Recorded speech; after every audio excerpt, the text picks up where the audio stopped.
So guys, ito na naman tayo, no? Meron akong ipapakita sa inyo na item sa atin ngayon, no? Electric grinder, no? Saan ba ito ginagamit? Ang electric grinder, no, normally ito yung ginagamit. Alam niyo yung mga nagpo-port ng tinatawag ito, yung mga sa motorcycle heads, no? Yung mga nagpo-port and polish, tapos halimbawa mga nag-grinding kayo ng mga maliliit, no?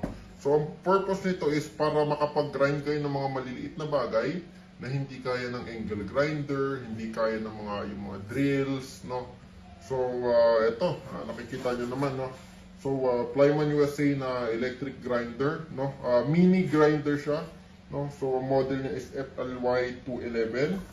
So ang motor natin is 125 watts, 10 mm ang chuck niya. So ito yung 10 mm, yan yung ano niya, yung pangkagat niya ng beats, no?